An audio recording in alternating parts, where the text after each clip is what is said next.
Greetings and salutations, everybody. Welcome to the best damn movie-related show on the planet Earth, the John Campea Show. Coming to you from right here on my YouTube channel. I am, of course, your host, John Campea. It's an awesome honor and privilege, as it is every day, to have you, my international friends, joining me as we all talk about our favorite things in the world. Movies, movie news, a little bit of television here and there, and all other sorts of good stuff. It is Friday. Congratulations. You made it to the end of another week. And being Friday, I am flying solo. I like to give my crew the day off on Fridays. And so it is just you and I as we talk about some stuff going on in the world of movie news. Now, it's going to be a pretty casual day today. We're going to be pretty casual. I got a couple things I want to talk about, and then it's just going to be all live questions for the rest of the show. But there are two pretty big things we need to talk about. Obviously, we need to talk about the Batman situation. We're going to talk about that in just a second. But before we do, I want to talk a little bit of John Wick Chapter 3 Parabellum. I'd like to give you my review now of John Wick Chapter 3 Parabellum. We've been hearing great things about it and hearing all these people coming out and raving about it. Oh, it's so great. Oh, it's so wonderful and blah, blah, blah. And I went to go see it last night. And I'll tell you what, I don't know what movie those people saw, but I saw something completely different because what I saw was a hot, boring, nonsensical mess. And I can't hold this up. The movie's awesome. It's awesome. It's incredible. Oh my God. I was sitting there and like 10 minutes in, first of all, the audience I was with, okay, I cannot remember the last time I was with an audience that was this invested. I cannot remember the last time I was with an audience that was this invested. Like the whole audience was like every time something would happen, the whole audience like, like I was with me and Ray, our buddy Ryan. I was like, what the hell? Like it's just, I was expecting an adrenaline-filled, nutso kind of great action film. This movie exceeded every expectation I possibly had. Like I was expecting a lot of great action. I was expecting, like just from the trailers alone, you can tell this is going to be good.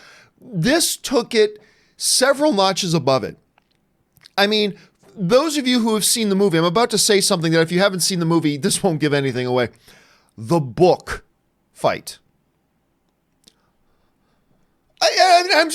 We're watching this and we're all just freaking losing our minds. Okay, I'll get back to the action in just a second here. Let's start with one of the things that has always been most fascinating to me about the John Wick world is the whole thing of the high table, the Continental, that mythology, the coins, like all that kind of stuff. That's all been really rich because I've often said this, action without narrative purpose is just visual noise. And what John Wick has done in their universe is laid this foundation of this incredible rich mythology, if you will, about this underground world within our world. It's really rich and I've enjoyed it deeply, and it's given the bonkers action narrative underpinning that makes the action all that more enjoyable, because action without narrative purpose is really just visual noise. Check out the Transformers movies, other than Bumblebee. And what I found they did in this movie, instead of just going balls to the wall action, they actually widened that mythology.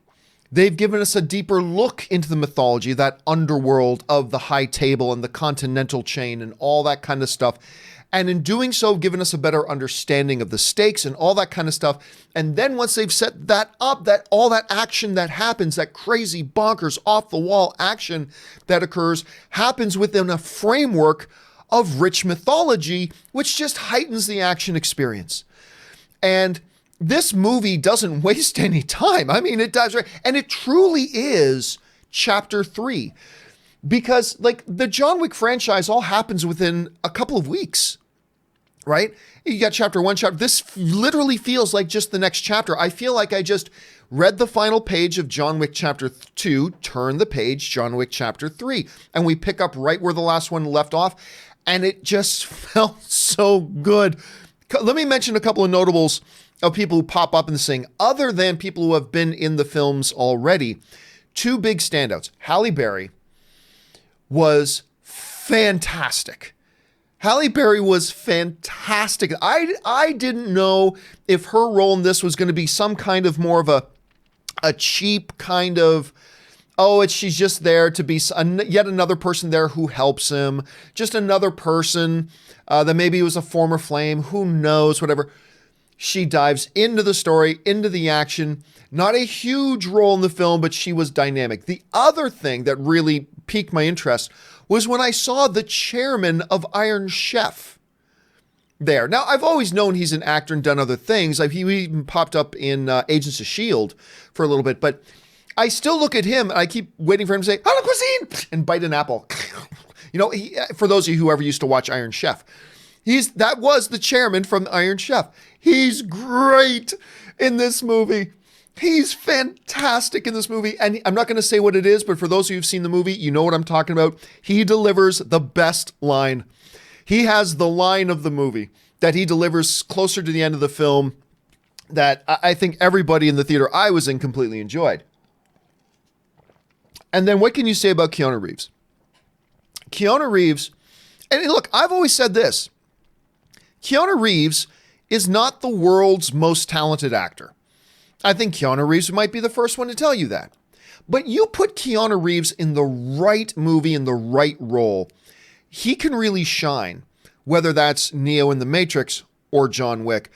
And I'll tell you what, I don't know how he continues to get better in the action stuff than he did in John Wick 1, but he's become faster, more fluid. He owns this role so much. Again, this movie was enjoyable on a visceral level. Like right now, I can't remember the last time I enjoyed something this much. Right now, I'm fairly convinced the Incredible Hulk did not need to snap back everybody. I think all you needed to do was unleash John Wick on that field, and he probably would have taken care of Thanos and all of his hordes probably in about 15 or 20 minutes. I just can't remember. Again, this is the word visceral. I can't remember the last time I was this viscerally invested in a movie like this one. It's just a pure fun. Now, is this an Oscar-winning film? No, not at all. But it is high quality for what it is. It delivers on the promises it gives us in the trailers.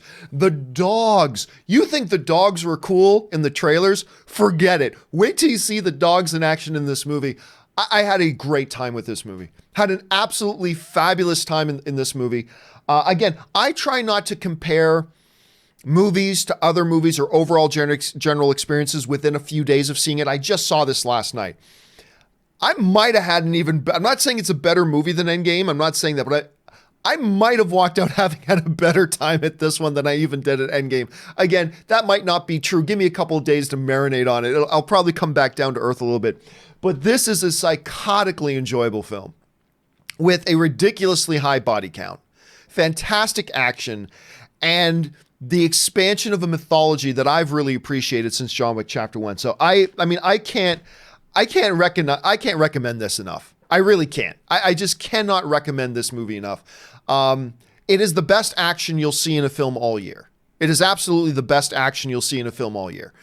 Maybe the next couple of years, but whew, oh my God, I had such a good time at this movie. Have you guys had a chance to see John Wick Chapter 3 Parabellum yet?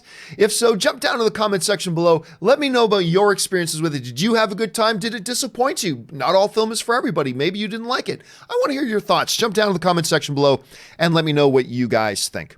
All right. With that down and out of the way, let's move on to the really only other topic we're going to talk about here today.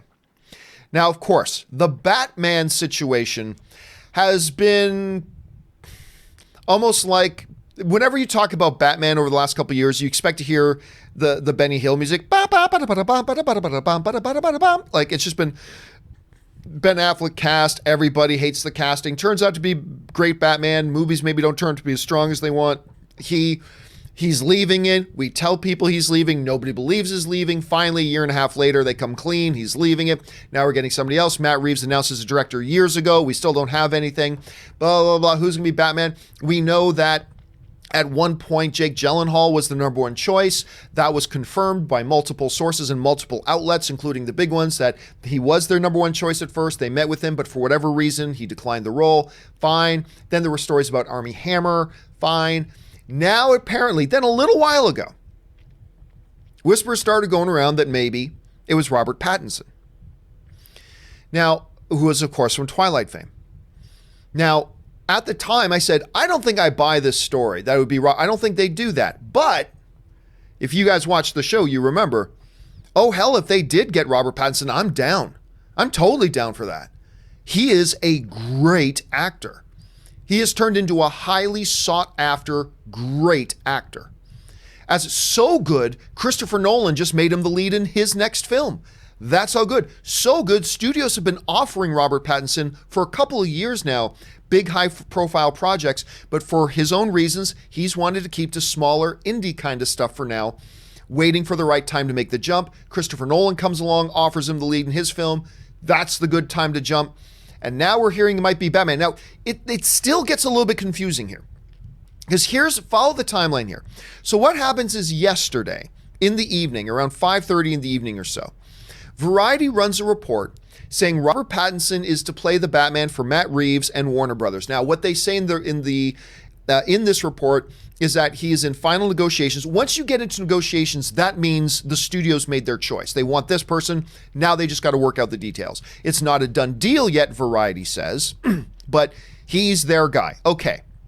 So, understandably, this wasn't some stupid, like nobody reads it blog that reported this and everybody ran with it. This is in Variety, so understandably, everybody ran with the story. Understandably, everybody ran with the story. Robert Pattinson next Batman, Robert Pattinson next Batman, Robert Pattinson next Batman. So that starts spreading everywhere. However, a little bit of a wrench got thrown into that about a half hour or 40 minutes later when Deadline ran a counter article to that saying, whoa. It is, Robert Pattinson is one of the finalists, but right now it's down to Robert Pattinson and Nicholas Hoult.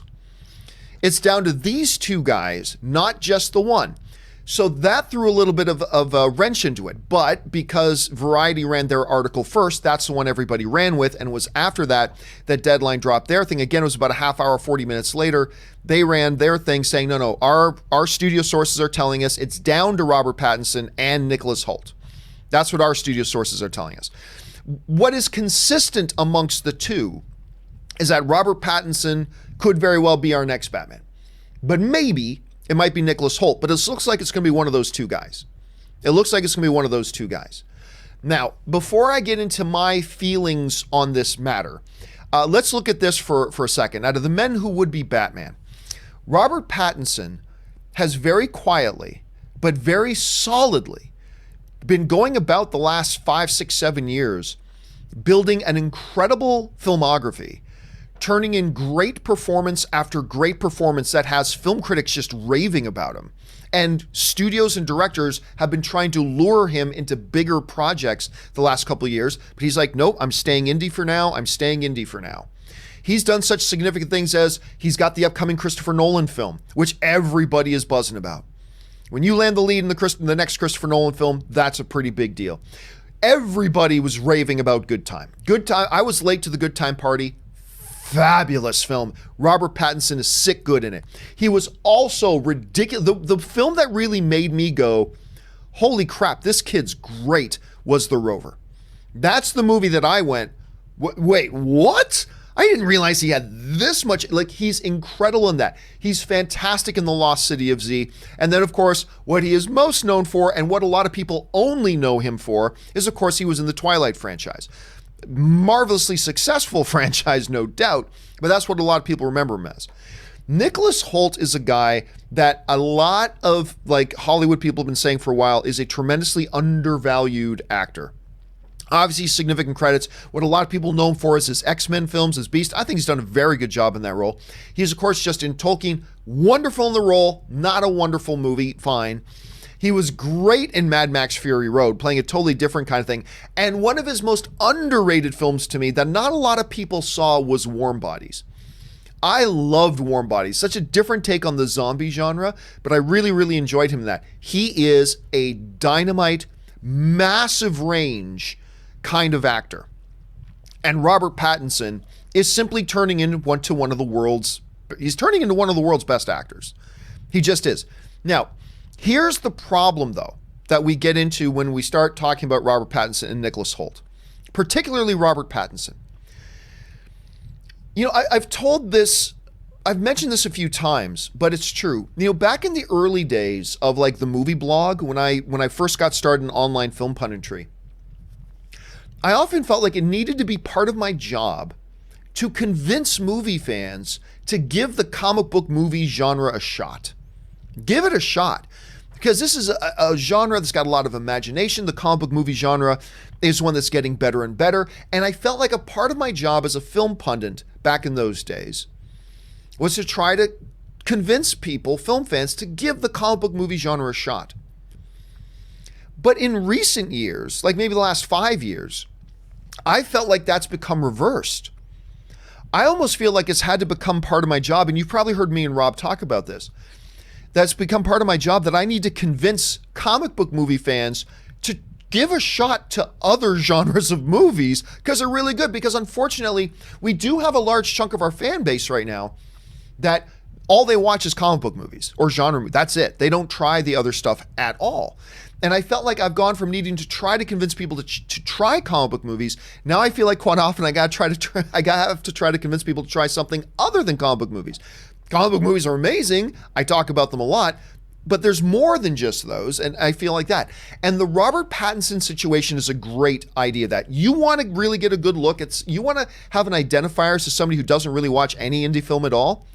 Look at the people going, the Twilight guy is Batman? Okay, so clearly you've never seen The Rover. Clearly you've never seen Lost City of Z. Clearly you've never seen, and you can go down his filmography, whether it's Good Time or whatever. Clearly you haven't watched any of those, because if you had watched any of those, you may or may not still think he's a good fit for Batman, but you wouldn't be going, the Twilight guy? I mean, there it is. Much like when Heath Ledger's Joker got announced, everybody went, the Brokeback Mountain guy is Batman? Brokeback Batman? Get it? Brokeback, Bane. Anyway, it's a double entendre. Anyway, so it is crazy seeing the various reactions. The people and the sites and the outlets that are more into a wider scope of film are going, whoa, Robert Pattinson's a great choice. A lot of the more genre-centric or geek-centric stuff that doesn't watch a lot of other stuff is like, Robert Pattinson? And whatever. And somewhere in the middle are people who do know all the stuff, but still don't think Robert Pattinson would be a good fit, and that's totally fair. Nicholas Hoult gets a little bit of that as well, because a lot of people just think of him as Beast in X-Men, the X-Men franchise. I'll tell you this. As film fans, you and I would be lucky to get either of these guys as Batman. I always say, I don't care about, John, what X actor should play X role, as long as it's a talented actor. If these two guys are our finalists, then we are in good shape, because these are two remarkably talented individuals. These are two remarkably talented individuals. You don't have to like Robert Pattinson, but I defy you to watch his filmography and then look at me in the eye and tell me he's not a talented actor. I mean, it's all subjective. Maybe you feel that way, but you're going to have a hard time. You're going to have a hard time. He's also gotten in tremendous shape the last couple of years. Nicholas Hoult also has the kind of body frame that can bulk up probably pretty easily. But again, to me, it's always about, are you getting a talented actor in the role? That's the important thing. And right now, these two guys, whether it does end up being Pattinson or maybe it goes to Hoult, whatever, either way, we're going to end up with a very talented actor in this lead role under the direction of a very talented director who's been taking his sweet-ass time, but a very talented director nonetheless in a Matt Reeves. Now, would I have been great with seeing a Armie Hammer as Batman? Absolutely. Would I have been fine to see a Jake Gyllenhaal as Batman? Absolutely. But if our choices are Robert Pattinson and Nicholas Hoult, Either way, we're getting a very gifted performer in the hands of a very gifted director. So I think we're in good shape. Now it'll all come down to the script. They're going to get us a good actor. We've already got a good director. Now it's all going to come down to the story and the script and the execution, because I think we're in good hands as far as all that other stuff goes. Look, Robert Pattinson, it looks like even Deadline says he may be kind of the front runner right now. So if it is Robert Pattinson, I know two things. One, he's going to do a good job. Robert Pattinson will do a good job. That doesn't mean the movie's going to be good, right? It doesn't mean the movie will be good, but I feel 100% confident that he will do a good job. The second thing we know for sure, if they cast Robert Pattinson, is that you are going to hear the boo birds come out. You're going to hear that throng of people who have never seen any Robert Pattinson movie. They've only ever seen Twilight. Probably didn't even see Twilight. They only know it's the vampire movie, and therefore anything he does is stupid. Just like all the boo birds came out when Heath Ledger was cast as Joker. When Hugh Jackman was cast as Wolverine. When, like all these, it's going to happen, but the bottom line is he's a great actor.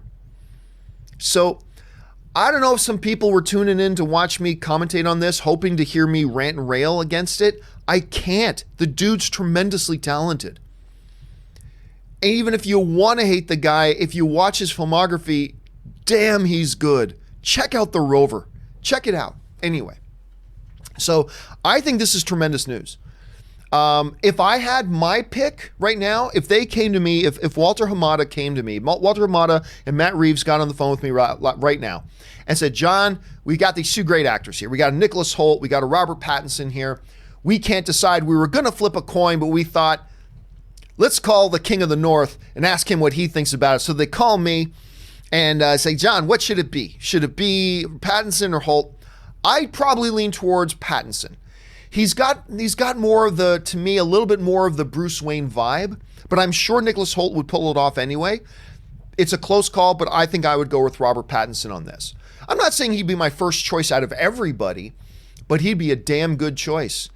And I think if people can just get over the pre-existing bias and just let him do his thing, I think we're all going to be really pleasantly surprised.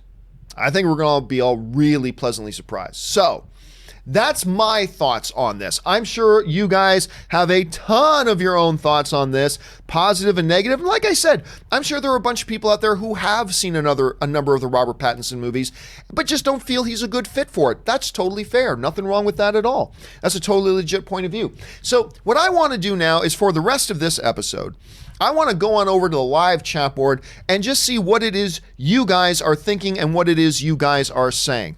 So here's how you do it. Just jump on over in the chat board, send in a super chat, and we'll get that on. Now, let me just see if I can get this whole thing going here.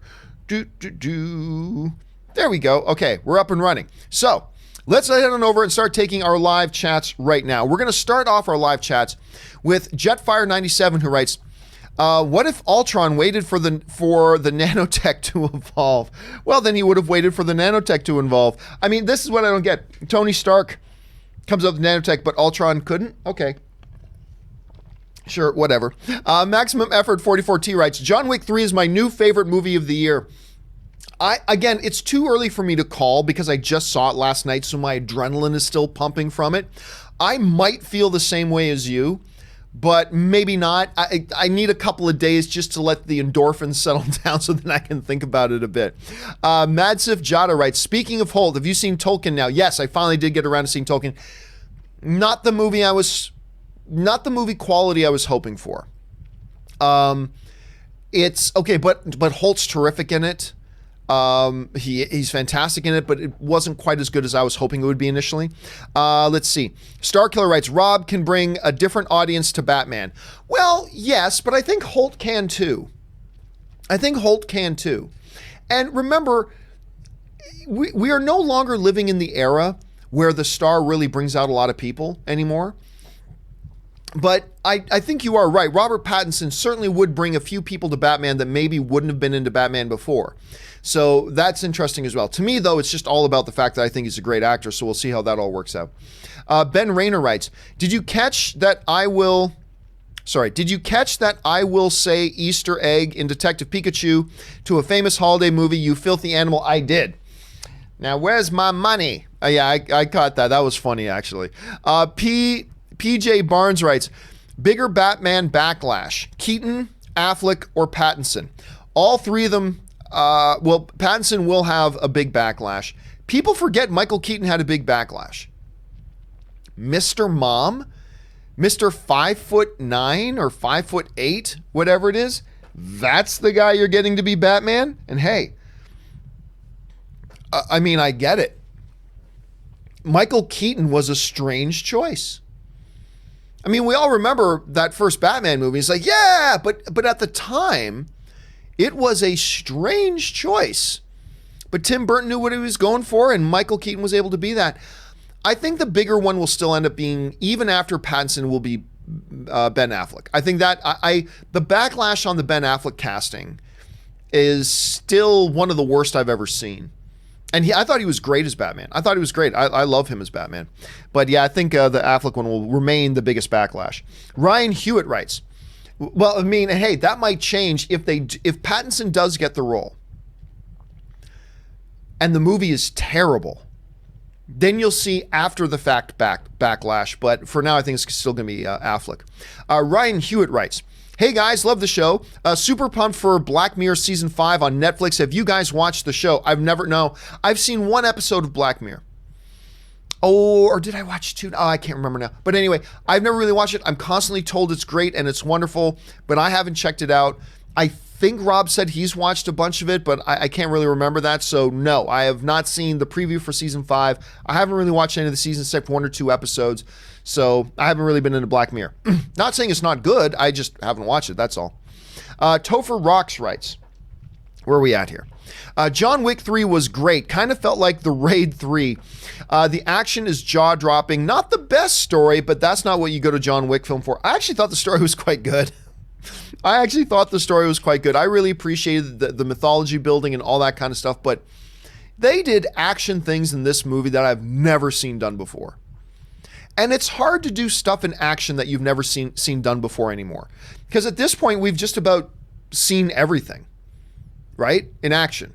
Now it's just about how well do they do those things. But they did things that I've never even seen tried before. It's psychotic and great, and I loved it, and it was fabulous. Kara Black writes, the Batwoman trailer has over 29,000 likes, but over 52,000 dislikes. Also, seems like Captain Marvel problems all over again. I have not had a chance to see the Batwoman trailer yet, to be honest with you. I'm curious to check it out. I liked Batwoman in the CW crossover episode that she was in last season. I liked her in that. I'm a little bit cautious about it, but I am curious to watch. I just haven't had a chance to watch because like yesterday was a psychotically busy day, and with me seeing John Wick, getting home, taking care of my dog, going to sleep, getting up this morning, doing the Batman stuff. Anyway, so I haven't had a chance to watch it yet, but we'll see. We'll see what I think about when I have a chance to see it finally. Star Killer writes, should there be more lightsaber fights in the next Star Wars movie? No.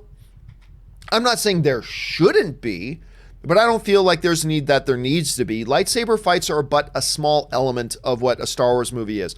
All I care about is they make a good movie. That's it. Because it's no use to me to have 5 lightsaber fights in a movie that's not any good. That's no use to me. Give me 1 lightsaber fight and a great movie. I'll take that. I'll take that any day of the week. So to me, it's not about. I hope they're not even thinking about how many lightsaber fights we should have. I hope it's more about, okay, in our story, this is where a lightsaber fight would be good, and this is where a lightsaber fight would be needed, blah, blah. I hope they take that approach. But the general feeling of, I don't think, look, Solo I loved. I love Solo. And there were no lightsaber fights. And I didn't miss lightsaber fights at all in Solo because they made a really good movie. But, so I really don't care how many lightsaber fights they put in. Don't care. I'd like to see at least 1 because there are Jedi in this. But I mean, as far as should they put more, I don't really care. I'm more concerned about whether they make a good movie. Ezequiel Fuentes Jr. writes, hey, John, I just ordered the Captain America hot toy with Mjolnir. What are you waiting for? There's like $300, dude. That's what I'm waiting for. It's like $300. These things are expensive. These things are expensive. And the problem is,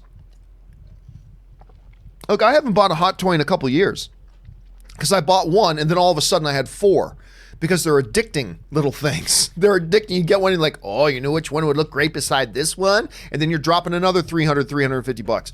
So I'm very apprehensive. I'm totally jealous that you're getting it, but I'm very apprehensive to start opening up the purse strings on that stuff. All right. Shelley Belly writes, the High Lord Supreme of Marvel, Kevin Feige, confirmed in a Reddit AMA that Cap was being polite and was always worthy. We can put this debate to rest. Nope, because that's not what Joss Whedon said. Joss Whedon was the director of that film. I mean, this is all retconning. All this stuff about he was just doing it not to make Thor feel bad, that's all just retconning. At this point, right, when the film was made, the intention was just to have it nudge to do the gag that Thor look thing. That was the intention at the time. Everything else has been retconned. And I don't really count retcon. That's just me.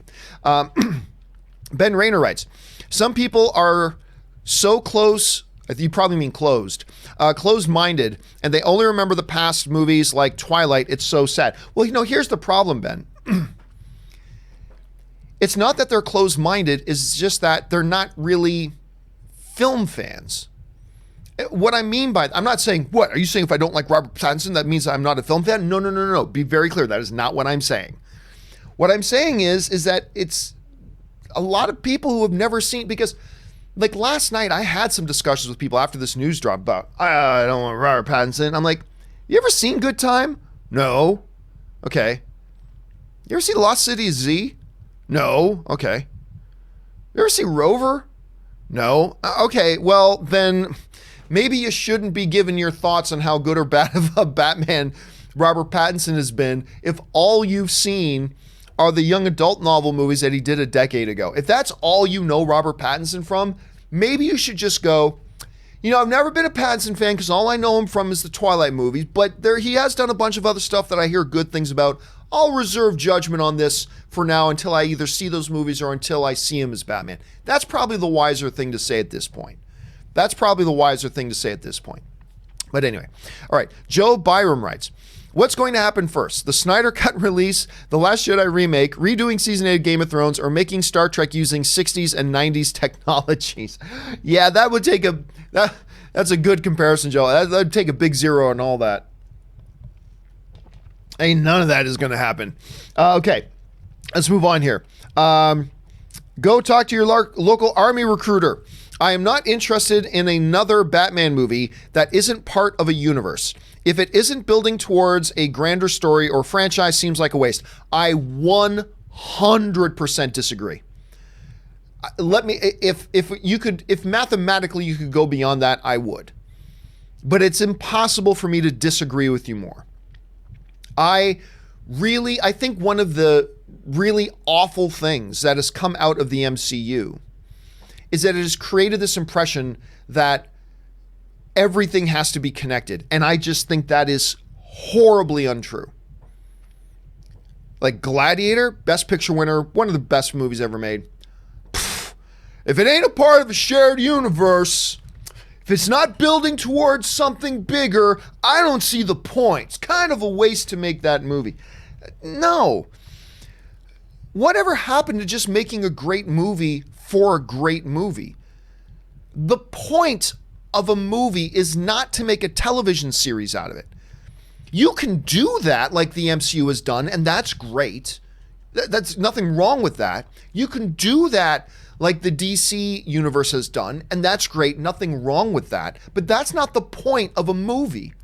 The point of a movie is to make a great movie. And if you make a sequel after that, great. And if you want to connect it into something else after that, fine. But the whole point of making a movie is to make a movie. Singular. That's the point.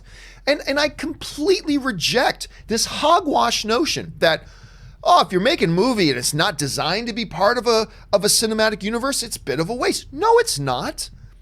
No, it's not. The point of that movie is to make a great movie. Shawshank Redemption they never did like an Andy Dufresne. Now that he gets out, he joins up with Harrison Ford's character from The Fugitive. and together they're on the run, and then they expand that cinematic universe. No, they just made a great movie. They just made a great movie. That's all. Christopher Reeve's Superman was never connected to 15 other superheroes in a shared cinematic universe. And again, that's not dissing on the idea of doing it like some are. That's fine. But this whole idea, I lament the fact that we've gotten to this point that some people look at and goes, well, if it's not part of a shared cinematic universe, it's a waste. I reject that wholeheartedly. I respect that that's your opinion of it and you look at it, but you're asking me the question, so I'm going to give you my honest answer, brother. My honest answer is I lament the fact that there are segments of film fandom that we've gotten so far away from what filmmaking is and all that kind of stuff that now, unless it's just the next chapter of an ongoing television series, then we don't see any value in it, that we don't see how great it is, that we don't have any anticipation for it. I don't get that. Now, were you to say to me, I'm just not looking forward to this because I really have not liked the way they've handled Batman recently, I can go, okay, I get that. I mean, I kind of do, but I understand. I get it. If you were to say to me, I'm not really looking forward to this movie because, I've watched Robert Pattinson as an actor for the past 10 years. I've seen him do all this stuff, and I am just not with a bunch of other people. I don't think he's actually all that good, and I don't think he's a good fit for this, so I'm not interested. I could go, okay, I get it. That's how it hits you. Perfectly fine. But this notion that unless something's part of a shared cinematic universe, it's a waste. God, I lament that. It takes away some of my hope for film fandom, to be honest with you. But anyway, that's just my point of view on that. So I just got to say, brother, I just really, really disagree with you on that one. All right. Aiden Cossack writes, took my friend to see John Wick 3 last night at the Dolby Atmos at AMC. What a great place to see it. And the projector broke. Oh, that sucks. So we didn't get to see it and the theater was pissed. Thank God I saw it last week. They refunded everyone. It happens. It sucks that it happens. But I mean, do keep this in mind. John Wick 3, I believe they said opened in 3,700 theaters. So you figure on average for its Thursday night, it probably had 3 screenings. So you're talking about around 10,000 screenings of John Wick 3 last night. And that's just for John Wick 3. So you figure there was probably around nearly 10,000 screenings last night. Odds are something's going to go wrong. Out of every 10,000, a couple of things are going to go wrong in some theaters. That sucks, man, that you had that experience. But hey, at least they refunded everybody. Hopefully they gave you like a free popcorn as well, something along those lines. And that does suck. That's really terrible. But again, terrible things like that happen from time to time, and at least you'll get another chance to see it. And you're going to enjoy it when you do, I think. Roman Bryant writes, Penguin's death in Batman Returns is so powerful. Look, I'm not the biggest fan of Batman Returns, but that whole scene with Cobblepot and the penguins and stuff like that was a pretty both weird and twisted and kind of dark and ominous kind of feel to it when Penguin dies in that movie. And it has stuck with me. Almost more than anything else in that movie, that scene has stuck with me. Well, that Michelle Pfeiffer stuff. That has really, really stuck with me. Okay. Eat That Horse writes, 1 and 2. I really hope Rob gets the role. He's a world-class talent, but honestly, this reboot hasn't piqued my interest yet. I'm a diehard Batman fan, but I hope this film does something actually special. If news comes out that they're bringing in Robin or something like that, then they've definitely got my attention. I'll be honest with you. If the news comes out that they're bringing in Robin, they're going to lose some of my attention. I don't want Robin in a live action thing. Unless Robin is 19 or 20 years old, I don't want to see Robin running around with an 11-year-old kid with a stick. I'm Robin. Look at my stick. I have no interest in that. None. Works great in the comic books. Works great in cartoons. Does not fit a live action, especially if you want to go a darker kind of noir style. Yeah, Batman running around with a child into fights with gangsters with guns. Yeah, no. Nope. Count me out of that. So that would actually, don't get me wrong, I'm not saying if we find out there's Robin in it, I'm not going to see it, not at all. But you're saying finding out Robin's going to be in it will increase your interest? I just got to admit, it would decrease my interest quite a bit. It's like, oh, okay, so we're going to make this a cartoon. And then people will say to me, whenever somebody asks me about the Robin thing and I give my answer, people inevitably gone, well, John, You liked Hit Girl in Kick-Ass. How come you liked Hit Girl and Kick-Ass? You didn't like because Kick-Ass was a spoof comedy. Kick-Ass is a spoof satirical comedy. So yeah, I'm fine with that there because it's supposed to be dumb and a spoof and ridiculous. Now, if you're telling me that the new Batman is a spoof satirical comedy, then fine. I'm all for Robin. Put Robin in there. Otherwise, nah, count me out. All right, Michael Chapman writes, will you be doing a John Wick 3 spoiler discussion? I don't know. Because I don't...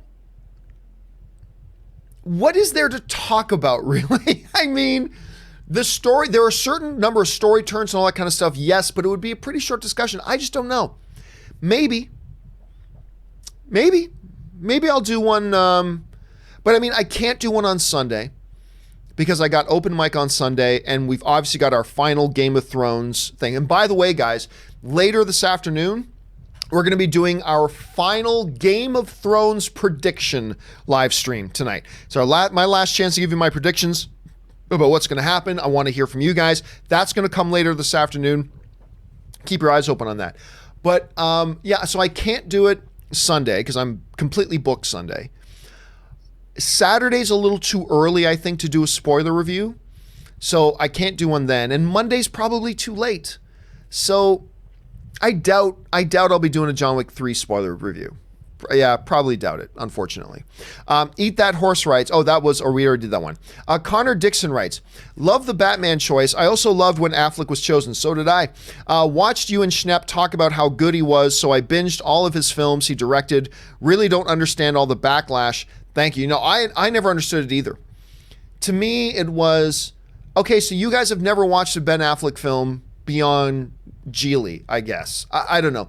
I remember John Schnepp and I, 10 minutes after they announced Affleck as Batman, we got online, we did a live stream, and we're just incredibly thrilled.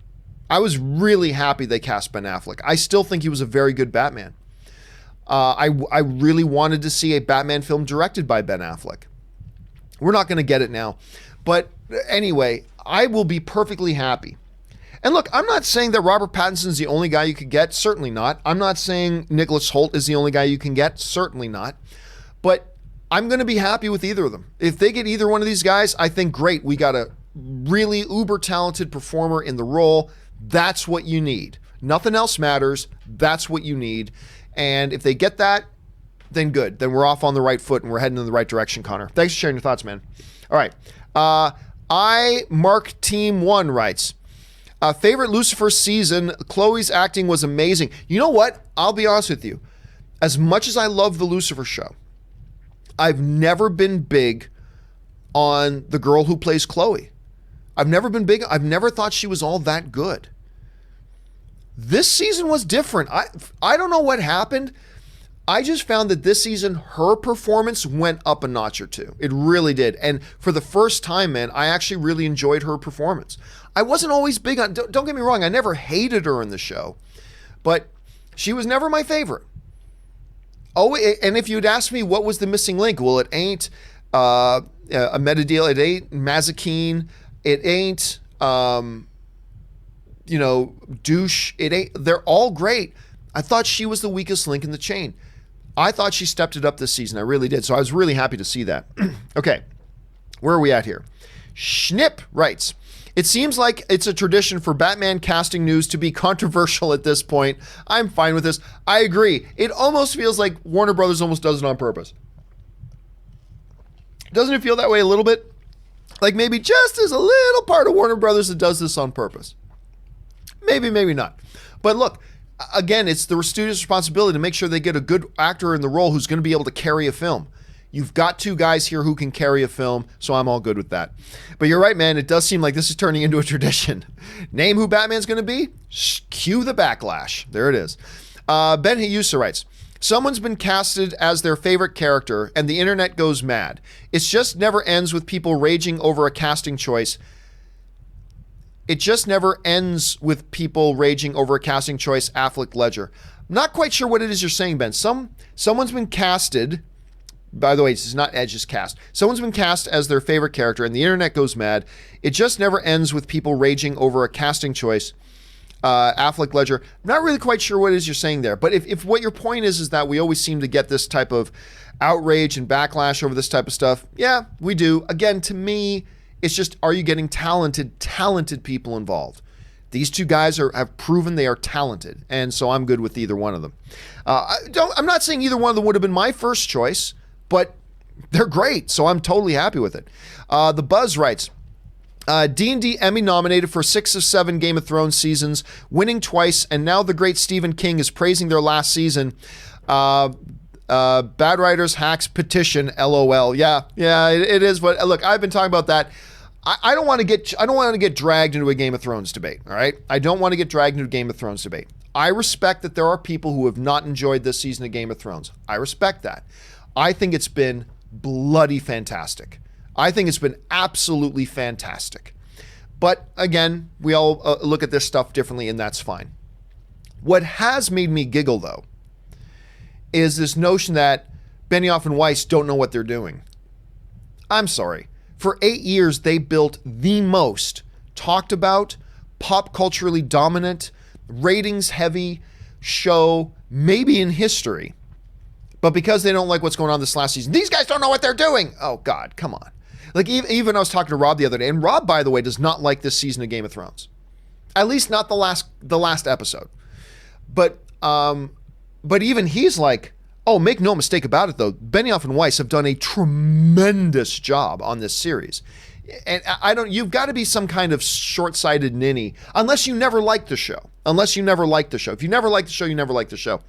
But this whole notion of they make the greatest show in the world for 8 years, and then we get to a part where you don't like it, and now all of a sudden these guys don't know what they're doing. It's a ridiculous notion to me. Again, I have an easier time taking that from people who said, I've never liked Game of Thrones. Well, then that makes sense. Like, if you've never liked it, of course you would feel that they don't know what they're doing. That's fine. But it is kind of ridiculous to me, but whatever. It's all subjective, man. We like what we like. We don't like what we don't like. And it hits us in different ways. So, hey, it is what it is. Let's see. Ike Moore writes, a guilty pleasure movie of mine is Adam Sandler's Little Nicky. Not a good film, and I get why it made only $32 million, but I have fun watching it. I gotta say, that's the perfect movie to call a guilty pleasure, because when you call it a guilty pleasure, that's like saying that, okay, most people don't like this. I don't like Little Nicky. I don't. But I'd be lying if I didn't say there weren't some good laughs in that movie. There are absolutely some good laughs in that movie. Overall, not one I go back to and rewatch, but it did have some pretty good fun moments in it. And I could totally get why it would be somebody. Look, I have guilty pleasure movies that nobody else likes. That's totally good. That sounds like a good one to have, Ike. All right. Hector Rios writes, John Wick 3 is amazing, beautifully shot. Baba Yaga, the cinematography in John Wick 3 is just nuts. It's beautifully shot. With the amount of action going on, I never once felt like I didn't know what was happening on screen. With the sheer amount of chaotic action going on, in today's world where filmmakers like to shake the camera and do rapid cut editing with super close-ups so you don't understand what the F is going on screen, John Wick had more action than any other movie maybe ever, and I always could tell what was going on. I always felt like as an audience member, I was getting a clear view to appreciate all this action that was happening. And I appreciated that so much. So much. And you're right. That's going to be an underrated thing about it. The cinematography is such a beautifully shot action film. All right. Nick B writes, with the 3 new Star Wars movies announced, 2022, 2024, and 2026, I know things are subject to change, but by the time the last film, 2026, rolls out, The Force Awakens will be 11 years old. Crazy. Yeah, but I mean, the 2022, 24, and 26 films, these are the Benioff and Weiss films. They're not connected to the main saga. So it's not like, wow, it's taken them 11 years to finish this off. They're totally different things. This isn't the Rey, Skywalker, Leia, Solo, Chewbacca, 3PO, Finn, Poe story continued. It's supposed to be a different set of things, I believe, that I'm guessing it's going to take place in the Old Republic. I don't know that. I'm just guessing. So But yeah, it is crazy to think it's going to be that long ago. Chad's Big Huge Geek Commentary writes, should have seen it coming, but saw a small group of fans calling for review bombing of John Wick / Detective Pikachu to help game beat Avatar. I know, it's stupid. Anyway, Chad, the 2 of 2 is, when I see stuff like that, I just can't believe it comes from fellow MCU fans. We should support all movies. Well, we should support good films. I mean, that's part of the reason why I think Rotten Tomatoes should get rid of its fan things. It's too easily manipulated. This whole thing about let's review bomb this to elevate that, well, then that's just fake. It delegitimizes any numbers your movie actually gets. It is idiotic. People shouldn't do it, and it's just brain dead. It's absolutely brain dead, Chad, and I'm glad you're calling it out. I'm Upset writes, hated White Chicks, but Terry Crews was great in it. I'm going to admit I got a little bit of a kick out of White Chicks. I did. My wife, Ann, loves that movie. I don't know why. I got a little bit of a kick out of it, but Terry Crews, I don't know what Terry Crews is. Every time Terry Crews comes on screen in any TV show or movie, you cannot help but get a smile on your face. He's just one of these magnetic personality types of guys that you just can't help but love. I love Terry Crews. I would love to see him in more stuff. Honestly, I like him so much that I have no idea why I don't watch that. What's that cop show he does with Andy Samberg? It's some cop show. It's a comedy. A lot of people like it. I don't watch it. I don't know why I don't watch it, because I really like Andy Samberg and I really like Terry Crews, but maybe I should get on that. All right. Brad Timms writes, the fight scenes in Man of Steel were incredible. Yes, they were. I didn't think people flying around could be done in live action film without it looking stupid and ridiculous. The film proved me wrong. Just one of the reasons, Brad. I think Man of Steel is beyond a shadow of a doubt, to me, the most underrated comic book movie of all time. Of all time. The movie is sheer genius. I love it. It is in my top 10 favorite comic book movies of all time. I can't see it ever getting bumped out of that. Maybe it will someday, but I can't see it moving out of that. I thought the action was fantastic. I love the mythology of it. Every time I watch that movie, I like it more and more. I love it. And you're right. The combat scenes in that movie are sick, fantastic. Absolutely fantastic. I'm glad you appreciate it, Brad, like I appreciate it. Not everybody does, but I'm glad we do. All right. Mario Moten writes, hey, John and Rob. Rob's not here today, unfortunately. I would love to know your theory on how you think Doctor Strange will be affected going forward now that the spoilers have been lifted, but now that the Time Stone has been destroyed. They'll probably just get another one. I don't know. They'll probably just grab another one. Or they'll move forward without it. Either way, honestly, I don't see it having a big impact either way. I don't see it having a monstrous impact either way. Maybe it will. Some people have speculated that maybe Dormammu finds out that the Time Stone no longer exists and he comes back to attack Earth again. Personally, I think they're done with Dormammu. I think they've settled that story. It's put away. I don't think they'll go back to it, but it is possible they could do that. But other than a Dormammu implication, I really don't think it would affect the story all that much. I really don't. And with all the multiple timelines and realities and blah, they could come up with some excuse to get it back. They could come up with some excuse to get it back, and they probably will. Michael Stoello writes, John Wick was awesome. I've been saying it's going to be number 1 at the box office. Hope I'm right. Well, it's been projected to be number 1 at the box office by the industry for a while here. I think it will end up being number 1. We'll have to see. All I know is that the theaters I was in last night were all packed for John Wick, but I'm sure there were some pretty full theaters for Endgame as well. So we'll have to wait and see. I do believe it'll come in at number 1, but it's probably going to be close. It's probably going to be within $10 million. One way or the other. I think it'll be within $10 million. So it'll probably be close one way or the other, but John Wick, all I'm going to say is this. John Wick deserves every ounce of success it gets. It is such a fun time at the movies. I mean, everybody coming out of the theater last night was just popping. I mean, it was just such a great experience. I had so much fun with it. It truly is the best of the franchise so far. In my opinion, it's the best of the franchise so far. Okay.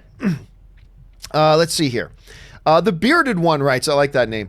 John Wick 3 is hands down my favorite action movie of all time. I can't wait for the 4th. Also, how are you guys doing today? Well, I'm doing great today. Thank you, Bearded One. And again, for me, I try not to make any proclamations about within like 48 or 72 hours of a movie I just saw being the best this or the best that, because I'm still hopped up on the adrenaline of the experience last night.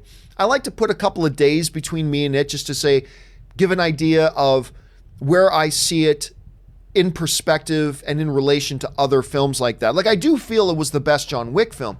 I'm not ready to call it my favorite action film of all time. Maybe in a couple of days I will, but no, it won't beat True Lies for my favorite action film. Favorite action in a film? Maybe. But True Lies will probably still be my favorite action film of all time. But my God, it's good. It's so much fun. I just, like, you see the John Wick films and you think, well, they can't top that, so what are they going to do in the next one? And then they top it. I mean, it's just crazy. It's absolutely crazy. Hadid Cortez writes, hey, John, what is your favorite plot twist in history? I mean, there's stereotypical ones. I mean, a lot of people will go back to the classic Rosebud and Citizen Kane. That's a big one. How to Serve Humans, that's a big one. But two of the more stereotypical ones truly are two of my favorites. There's, of course, the Bruce Willis twist in Sixth Sense, massive. And then the Kevin Spacey twist in The Usual Suspects. I'm actually probably going to go for the Kevin Spacey twist in The Usual Suspects. Kaiser Soze. I'd probably go for that one. That's probably my favorite twist of all time. Jeff Mullins writes, after 5-movie Batman, Robert Pattinson is a boring choice. If super talented actors that every director in the world is lining up to work with is your idea of a boring choice, good on you. So be it. What does that mean? It's a boring choice. How is it a boring choice? They went and got a great actor to play it. They should go get a circus performer who doesn't know how to act. That would be exciting. And by the way, have you seen the backlash? How is any of this boring? I don't get, all due respect, Jeff, but you're going to have to explain to me how it's boring. What about this is boring? Is it the fact that, another super talented actor? Boring. It's hard for me to debate with you about when I don't even know, what do you mean by that? How is it a boring choice? I don't get it. It doesn't mean you have to like the choice, but I have to know. I don't understand what you mean by it's a boring choice. How is it a boring choice? I don't get that. Anyway, Michael then follows up and writes, John, I've seen some people using your phase 4. Oh my God, yes. I've seen some people using your phase 4 prediction as a leaked Marvel schedule. Okay, let me address this quick. Hold on a second as I find it. And I want to pull this up if I can find it here. Okay, here it is. Hold on a second. Do you guys remember this has been bothering me. This has been bothering me. And it's a sad state of affairs about where film punditry and film reporting and all this kind of stuff is right now. And it completely pisses me off. Okay, so here's the story. Do you guys remember last week we got all the dates? Disney announced all their upcoming release dates, including a bunch of dates for upcoming MCU films, right? So what I did was I put together a chart, a graphic of like, hey, here's all the release dates that Disney gave us. In white are the release dates that we know for sure. And then in yellow, beside them, is my speculations as to what those movies might be. And then me and Rob talked and discussed, what movies do you think could be in those dates? And we asked you guys, what movies do you think could be in those dates? In white is the actual release dates. In yellow is my guesses as to what movies those might be. My speculation as to what it might be. Well, what happened then was somebody got a hold of it. Oh my God. Let me just see if I can get this right. I'm not sure that I can. Let me see if I can here. Damn it, I'm not sure I can open this. Anyway. Actually, give me a second here to see if I can find this. Marvel, I can't open this image for whatever. Phase 4 schedule. Let me see if I can find this here. Because this is a big pet peeve of mine. Okay, here it is.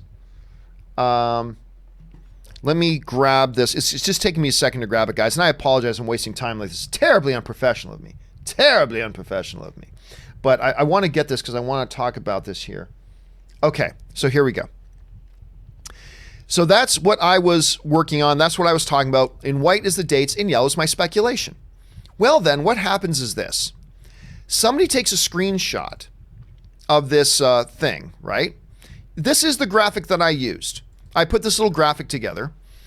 I didn't put in the be ready or anything like that. But I put in, and I said, I brought up this graphic and said, guys, the white is the official dates. The yellow is my speculation. So I put that up. Then some people took that and started running with it as if this was a leak. As if this was a leak. That, we've got, because this is the graphic I used. This right here is the graphic I used on the show that I made. But people were running with it. This is a leak of what Phase 4 is. Here's the official leak of what Phase 4 is. And then, and this is the part that really pisses me off. This is the part that really pisses me off.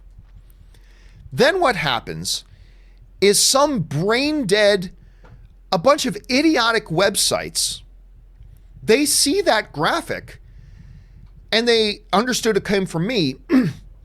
And then some moron websites run a stories like Campea is claiming to scoop what the upcoming MCU schedule is. So they saw this graphic, never bothered to watch my video explaining, hey guys, white is the official dates, yellow is our speculation and our guesses. That's why I put them in two different colors. It's hard to see, in this screen capture they took, it's hard to see the color difference, but if you saw the show, white dates, yellow guesses. So what these movie news sites did was they never even bothered to watch the video.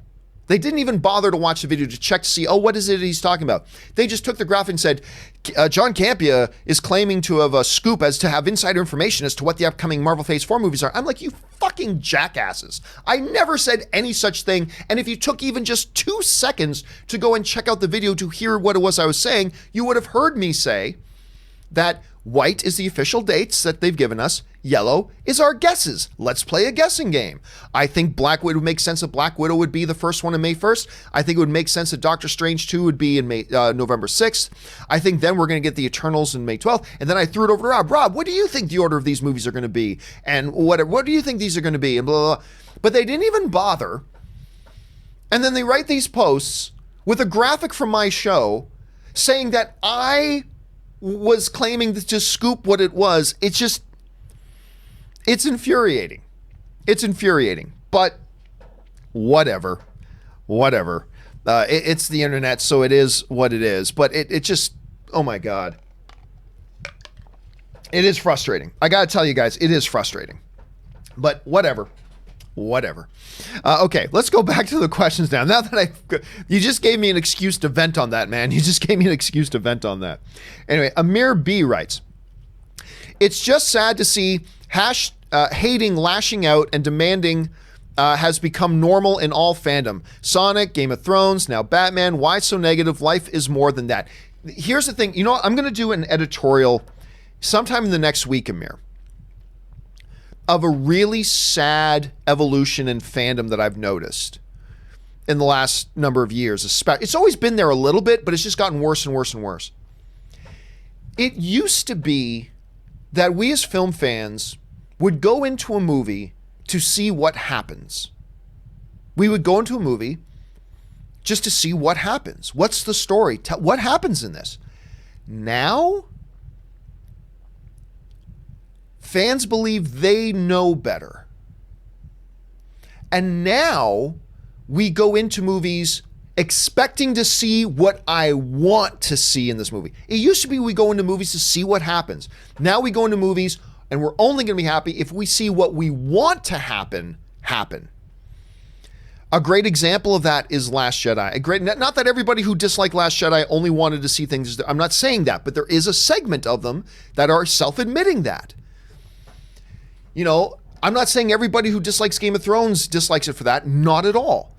But there is a segment that openly admits that Danny should have been this, and we should have seen Jamie do that. And it's like they're admitting it.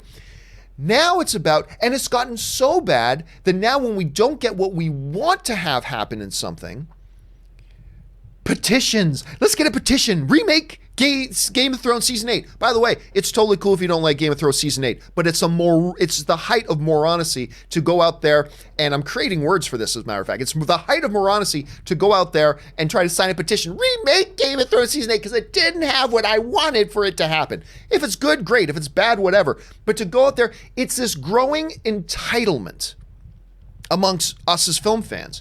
And I'll tell you what, the reason I know it's true is because I recognize seeds of it in myself. I see it in myself. I see it in Rob. I see it in some of my viewers. It's there. We have this growing sense of entitlement as fans that we need to get what I expect it to be. And if it's anything else, backlash, petitions, whatever, it's really gotten bad. And I'm pointing the finger at myself here too, because I recognize parts of that in me sometimes. And it's disturbing. It's disturbing. It's really a negative direction we've been going. It really is a negative direction we've been going. And I hope we just get back to, that's what I've been trying to say. I'm trying to discipline, I'm trying at any rate, trying to discipline myself to not go into movies with preset expectations. It's like, John, what are the 3 things you need to see in Star Wars Episode 9 for you to come out satisfied? And I go, dude, I don't want to do that. I don't want to do that at all. I don't want to go into Star Wars Episode 9 with a preset checkbox list of things they need to do in it in order for me to enjoy it. I don't want to do that. I want to go in and just see what the filmmakers are giving me.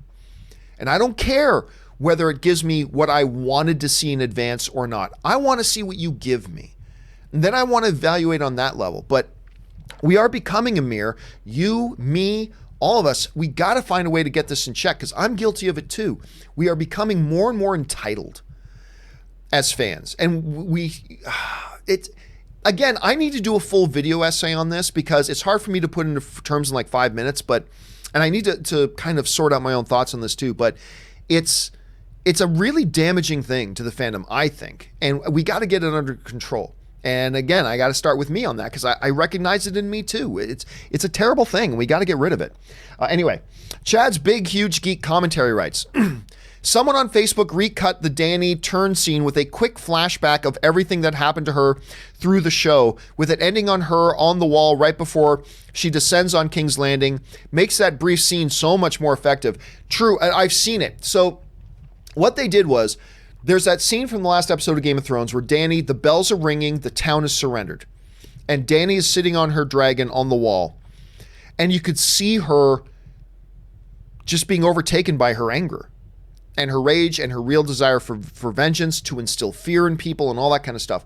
But what somebody did was they did a quick cut of all these horrible things that have happened to her during the show up until that point.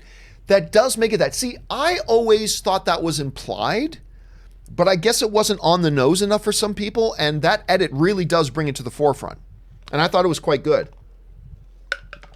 I don't think they needed to do that in the show itself, but I did like the fan edit. It did kind of drive it home even more, Chad. So I got to agree. I think it did drive it home even more. All right. Straw Hat Noah writes, seeing John Wick 3 tonight for my birthday. Happy birthday, man. Prepare to have a good time, dude. Prepare to have a good time. I think you're going to have a real good time at it, dude. All right. James Welsh writes, Pattinson. Pattinson must be really well liked at Warner Brothers since he's got the next Nolan film and potentially Batman. Screw the haters. There's a reason he gets these roles. And again, high-profile directors and studios have been lining up to try to get him into some bigger stuff lately, but he just wanted to stay in the indie circuit. He wanted to explore those more art films. He wanted to evolve as an actor, all that kind of stuff. And now he's picked the time to come out and get into the big picture game. Of course, Christopher Nolan casting him as the lead in this film. If that's not a huge vote of confidence, I don't know what is. So, yeah, I'm excited about that. Okay, James Welsh writes, here are the acclaim for Rocket Man out of Cannes. Yeah, so apparently really good reviews are coming out of the Cannes Film Festival, where they just premiered Rocket Man. It sounds great. I still don't like the deceptive turn they took on their marketing to make it look more like Bohemian Rhapsody when really the movie isn't like Bohemian Rhapsody at all. But aside from that, I think the movie is going to be very good. And I'm excited about it. I like the first descriptions about it. And you're right, the reviews coming out of cons is pretty solid. Chad's Big Huge Geek Commentary writes, we can argue about the narrative on Game of Thrones all day, but my mind still goes to give those set designers and backstage crew all the Emmys.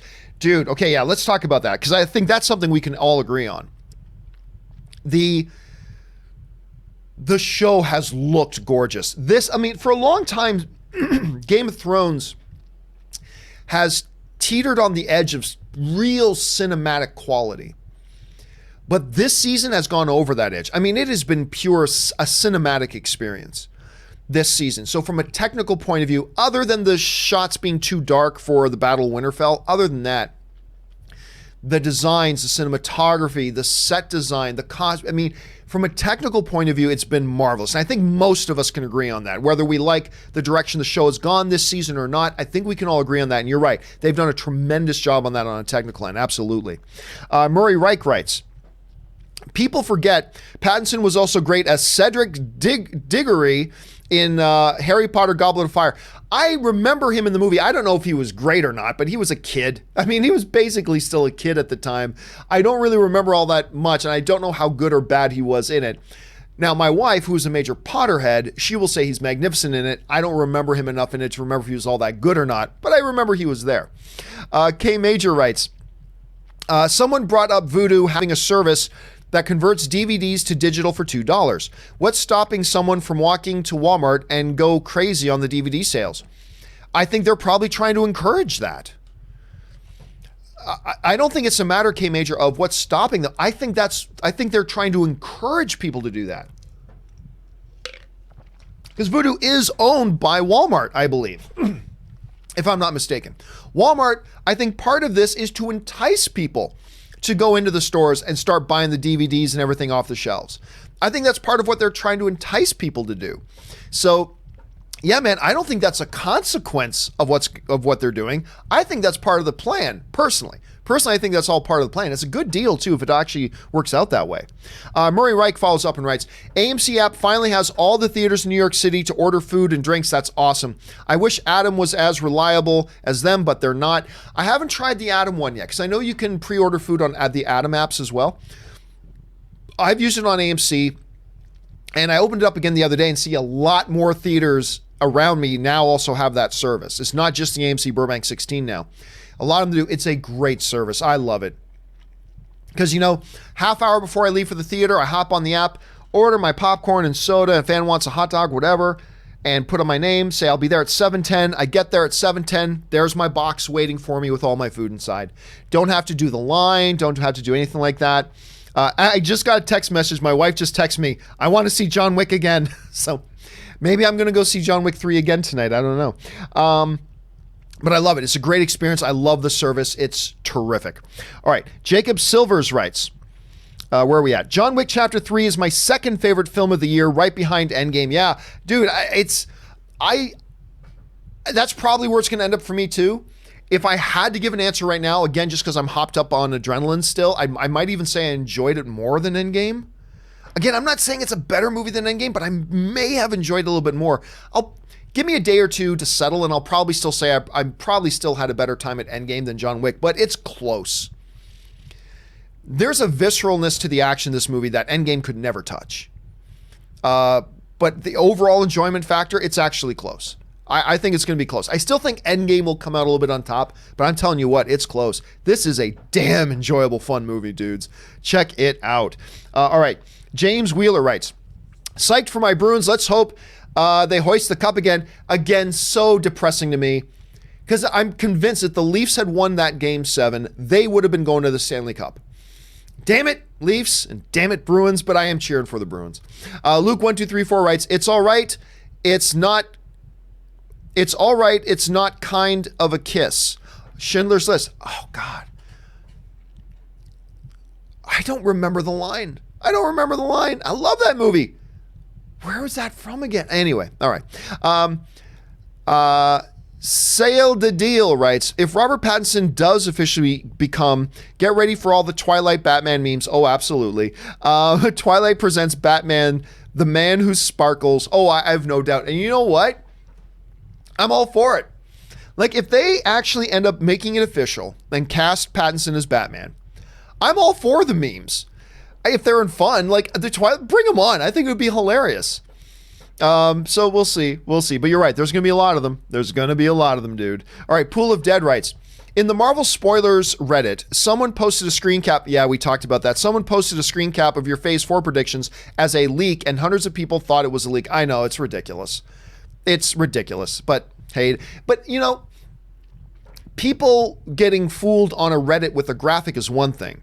To have a couple of sites actually write articles claiming it was a scoop or a leak by me if they just bothered to watch 5 seconds of the video where I clearly say white is the official dates, yellow is us having some fun and speculating, then those are the people I blame. I don't blame the average fans on Reddit or somebody who see a graphic and think, oh, that must be legit. That's one thing.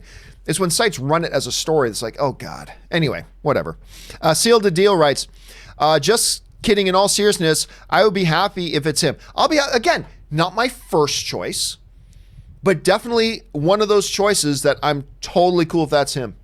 Because he's a great talent. And that's all I ultimately care about. Give me a talented performer in the lead role who can carry a film, then I'll be happy. And I think either one of these guys would be great, including Rob. All right, let's see. Richard Walton writes, can't wait to see the noir take that Reeves and Pattinson could bring to the table. The imagery, the suit, the soundtrack, can't wait. Hey, I've been saying can't wait for a while. Like, I would rather have a Ben Affleck directed Batman. But if it can't be Ben Affleck, I'm totally good with it being Matt Reeves. He's a tremendously talented filmmaker. I'm excited to see what he does if he ever gets around to doing it. But yeah, I've been excited about, when the times he would talk about what his movie would be. Love hearing that stuff. I think it's going to be great. Fingers crossed they actually get moving on this thing. I'll believe it when I see it at this point, though. Marcus Robert Johnson writes, at this point, just make Scott Adkins the Batman. No. We can get great fight scenes, shot well at least. Yeah, but those don't make a movie. And I like Scott Adkins, by the way. I do. But I also do not feel he's a strong enough actor that can carry a film like this or carry a franchise. I just don't think he's strong enough as an actor to be the lead guy to carry a film. He's not in the same level as a Robert Pattinson or guys like that. He's just not. You may feel he is, and that's cool. Your opinion's every bit as valid as mine. I don't agree, though. But I love Scott, and I love seeing him when he pops up in films. He is great at action, but I mean, if you know what you're doing as a filmmaker, you can make all the action scenes look great. And you don't hire your lead performer for something like Batman just because they can do the fights. You got to be able to act and act well enough that you can carry a franchise. So I actually wouldn't be down for that. Although if I find out he gets cast in the movie as something else, brilliant. I'm all on board. But probably not as Batman himself. That's just my opinion, though. And no disrespect meant to Scott Adkins. I think he's great. I love seeing him in things, but I just don't know that he's strong enough to actually carry the lead. Robert Peterson writes, movie facts. On this day, 1975, NBC paid for the rights to Gone with the Wind. Oh, making it one of the most profitable movies of all time. Well, I mean, if you go by inflation, which I never do, but if you go by inflation, it's still the #1 box office movie of all time and will probably never be touched. But that is interesting. 75 is paid for the rights to Gone with the Wind. I did not know that. Thank you for sharing. I love these little factoids that you guys send in from time to time. I really like that. Thank you for that, Rob. I'm going to get a kick out of that. All right. Ed Matthews writes, do you ever remember certain people that might send in super chats often? Oh, yeah. Like when I do this enough, I certainly start to recognize names and things like that. Absolutely. I always get excited to see you read and react to and answer my questions. Well, I love doing it, Ed. Thank you so much. Because not only when you send in these questions, not only do you give us fun stuff to talk about, you also support the channel, which keeps these shows on the air. So thank you, sir, for that. I really appreciate it. And absolutely, I start remembering some of the names because I get to see them all the time, which is great because it really enhances the sense of community as well. And I love that. So thank you, Ed, for the kind words. All right, Django Skywalker writes, I like that name. I seen John Wick Chapter 3 last night, and that was by far the best and most, there's that word again, visceral action movie I've ever seen. Dude, again, as an overall movie, I'm still going to go True Lies as my favorite action film of all time as an overall movie. But as far as best action in a film, again, I want to give myself another 72 hours to let it settle, but I am hard pressed right now to think of a movie, and I'll include the Raid movies in there. You didn't just say that, John. I said it. I'll include the Raid movies in there. That right now, I'm hard pressed not to think that John Wick Chapter 3 might be the best action I've ever seen in a movie. It's crazy. But anyway, again, don't hold me to any of this. Give me like 48 to 72 hours to let the adrenaline come down a bit, and maybe I'll see it a little bit. I'll think about it a little bit more soberly, I suppose. Let's see. Aaron H. writes, in my opinion, Tom Cruise's best role was Les Grossman. Les Grossman in Tropic Thunder. Hardest I've ever laughed in a theater was when him and Bill Hader started dancing. I'm telling you what, that role, everybody forgets. That role wasn't just funny and hilarious. That was a role for Tom Cruise, I will tell you straight up, without hyperbole, that saved his career. Now, a lot of people don't remember now, but if you go back a bit, Cruise's career was in decline. There was all the Scientology stuff, the jumping up and down on Oprah's couch, and the bad taste of a few of his off-camera stuff put in people's mouths. He was a guy who, in fans' eyes, was truly in a decline. People weren't all that interested in Tom Cruise anymore. Then he did Les Grossman in Tropic Thunder. And I will only speak for myself. That role made me fall in love with Tom Cruise all over again. It was a role I never would have thought we'd see Tom Cruise do. He had no shame. He just went full balls out for that thing and made it hilarious. And I'll tell you what, man, even better than that scene with him and Hader is the credit scene as he's starts dancing to the Ludacris song. You know? Back off, mother, you don't know me like that. I mean, he's dancing to that all by himself. I just sat in the theater and just laughed my ass off. It was so great. And there was talk for a while, actually. They tried to get a Les Grossman movie, a spin-off movie going. I would have been there all day, every day if they made that movie. I don't know why they didn't make that movie. I desperately wanted them to make that movie, and they didn't. Wish they had. But yeah, man, that was great. That was absolutely great. Okay. Sploosh09 writes, I saw John Wick 3 last night, loved it so much. Why do people think that women don't like action movies? I'm one, and I've always loved them. Thanks. Well, I think there are stereotypes, and there's some truth in some stereotypes, right? Like, rom-coms are targeted towards a female audience, but that doesn't mean there aren't guys who don't love rom-com. I love a good rom-com. I really appreciate a good rom-com. They can be some of the most fun nights at a movie. A good, nice, light, entertaining, fun time at the movies can be a good rom-com. The action films are more geared towards guys, yes, but that's not to say that there aren't.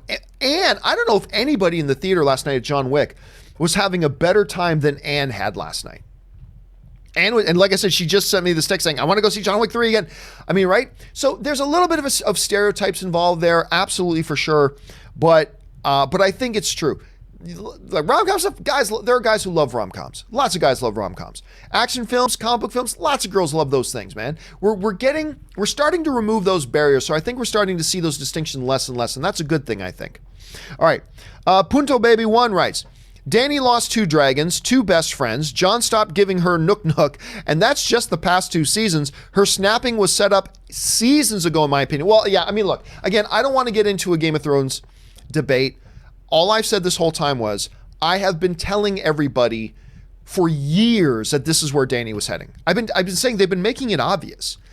And I just don't understand when people go, that turn from Danny came out of nowhere. I'm like, hello? I've been screaming for years. They have been foreshadowing this and pointing us towards this and showing us glimpses of her true colors for years. Go all the way back just to season 2. I mean, her own story starts in blood with the murder of her own brother. Now, you can argue that he had it coming, that's fine. But when your story starts in blood, it's going to go a certain direction. Now, we can debate whether it's good or bad and all that kind of stuff, and I respect everybody's opinion on that. That's fine. But I just don't understand the response that people have. It's fine if you don't like it, but to say that came out of nowhere, I just got to say, have you been watching Game of Thrones? I mean, I'm not even a hardcore fan, and I've seen this coming. So let's not pretend like I was out of nowhere. It was not out of nowhere. Anyway. Now, whether you thought that was good or not, totally separate issue. Totally separate issue. But you could totally see it coming. Anyway, Noel Nguyen writes, I hope it's Pattinson or Patman. I personally like Pattinson or Battinson. I like Battinson more. But I got a feeling the one people will jump on if Robert Pattinson gets cast is Patman. That's probably the one they'll go with. But I prefer Battinson. Volodymyr Yusov writes, hey, John, I loved John Wick. Me too, brother. Didn't expect it to be so awesome. I think I had more fun than with Endgame, even though I'm a huge MCU fan. Love your show. Thank you so much, man. And again, I'm still too hopped up on the adrenaline of it myself. I'm still just a little bit too hopped up on the adrenaline of it. So I don't want to say it was more fun than Endgame yet. I do know it's going to be close. Even after a couple of days, I think it's going to be close, but I'm glad you had such a good time, man. I had a wicked time at that movie. Absolutely had a fabulous time at the theater. All right. Got time for a few more here, guys. Dan M. writes, one of two. This may be unpopular to say, but hear me out. I was hoping that Avengers deal with the aftermath of Civil War, as that story ended on solid division. But Thanos threw all that out the window. It would have been interesting to see where they would have gone after the Civil War. Love your show, man. Thanks so much, Dan. Here's the problem with that. The difficult, let me say challenge, not the problem. Let me say the challenge with that.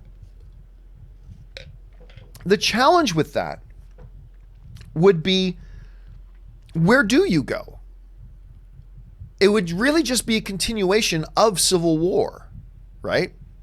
And you've done that. You've covered that ground. And the whole point of them doing Civil War was to have a divided Avengers for when the Thanos threat hits. And to be honest with you, I feel like in Endgame, they did give us a look at them dealing with their aftermath. When Tony gets back, and he's obviously distraught, and he's obviously emotional, and he's obviously not in his right mind, but he starts lashing out at Cap. You weren't there. You said we'd do that together. Where were you? You know, liar. I thought it was pretty powerful. And even though I think Tony was just a little bit out of his mind, it was totally understandable. And there was just such raw emotion. They were all hurt and in pain. They suffered a huge defeat, all that kind of stuff. I thought it was great. And I really thought that was enough of what we needed. I don't know that another movie would have been necessary. But who knows? I mean, maybe they could have done some things that were really interesting, but they didn't want to have the Avengers back together again and healed up before Thanos got there.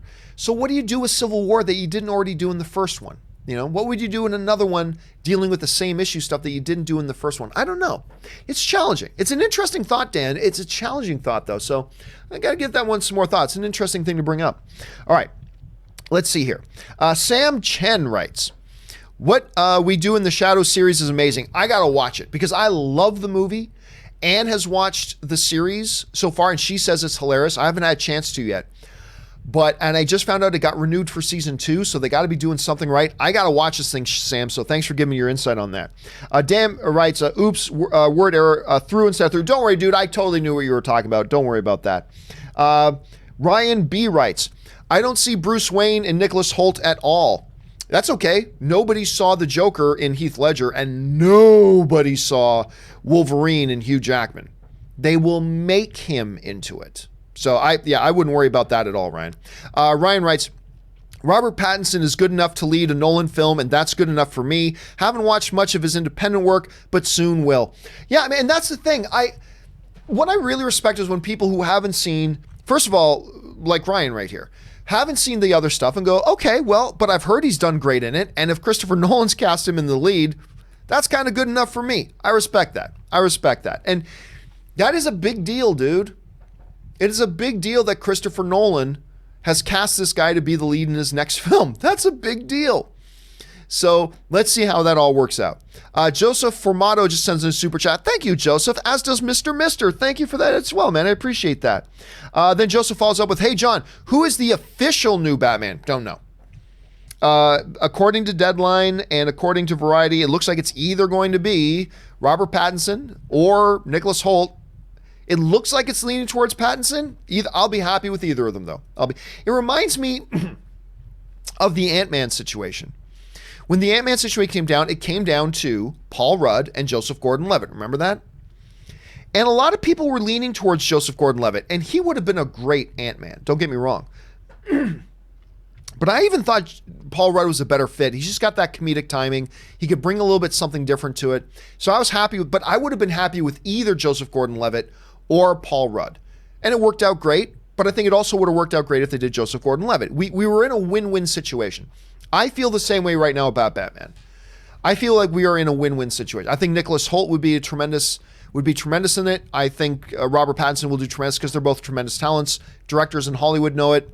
I think we're going to see it soon too. Okay.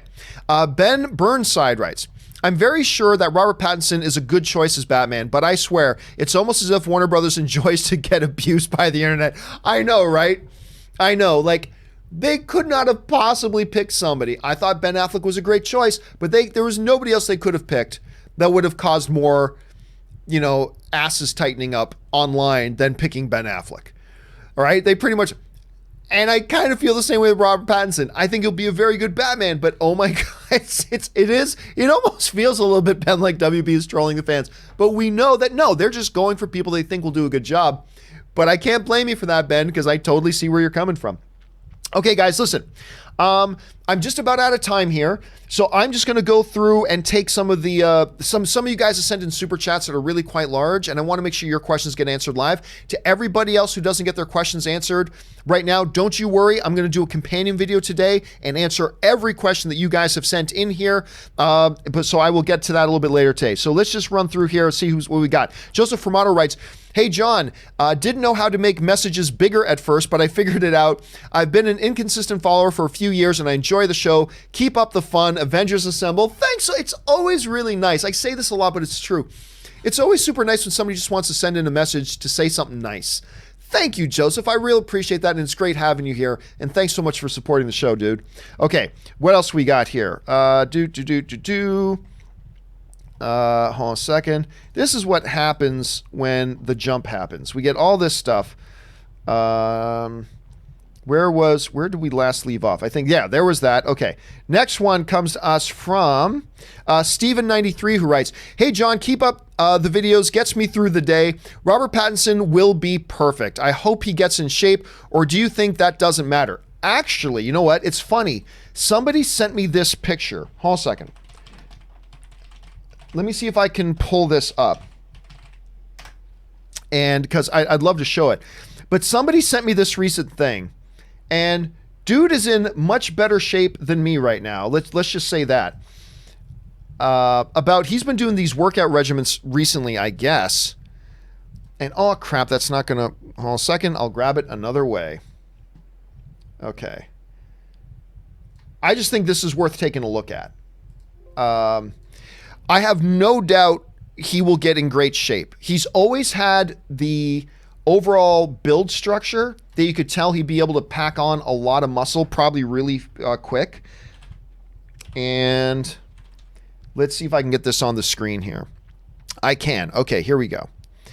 He's always had the body structure, I think, that he could probably put on muscle and stuff like that really, really quick. So, let me see. Why can't I? There we go. Okay, here we go. This was just him recently. Clearly, this dude's in shape. Now, does he need to put on another 15, 20 pounds of muscle? Absolutely, he does. But let's be honest, everybody. He looks better than you do, and he looks better than I do right now.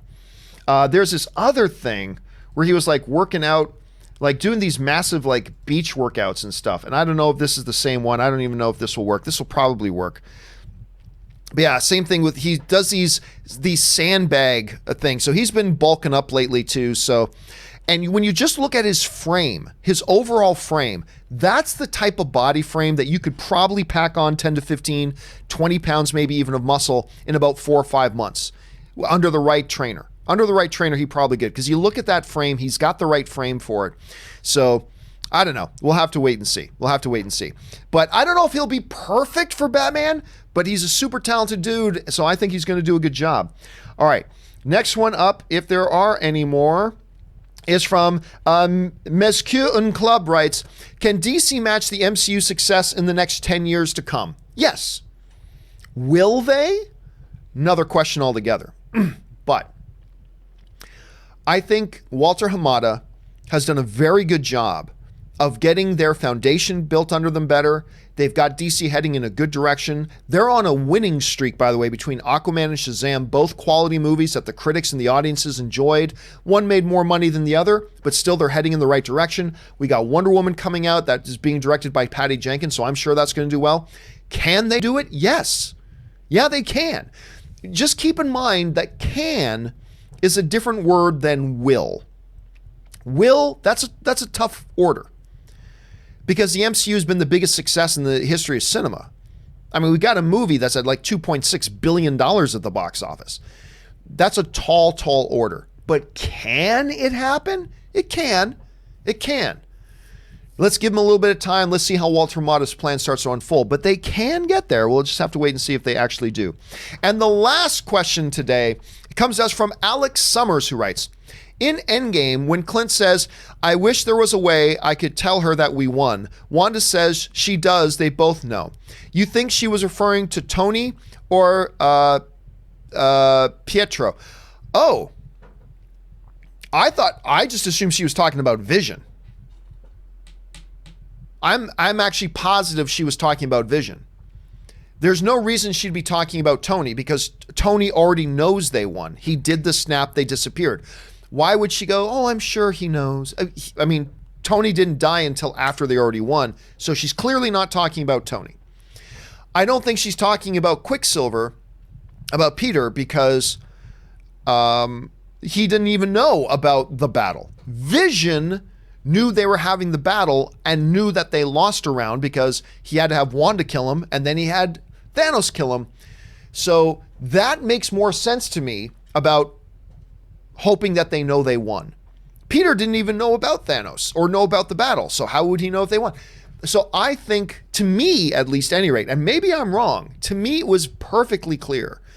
They were talking about Widow, obviously, and also talking about Quicksilver, talking about Vision, her love. So to me, I thought it was pretty clear that's who they were talking about, but who knows? Maybe we'll find out in the director's commentary when it comes out that it was somebody else entirely, but I just right off the bat assumed she was talking about Vision, who was there, knew about the Thanos threat, knew the battle, saw them lose. Would he eventually know that they won?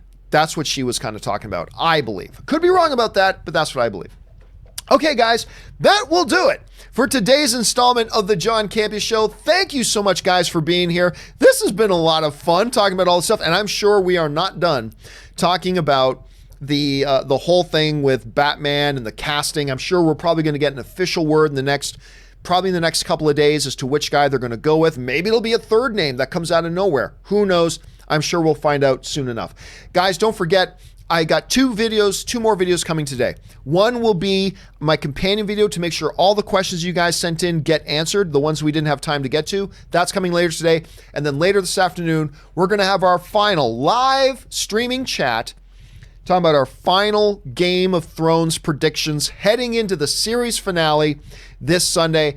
Make sure you guys come along and bring all your theories with you. All right, guys, that will do it for me for now. Thanks a lot for joining me. My name's John Campea, and until next time, bye-bye.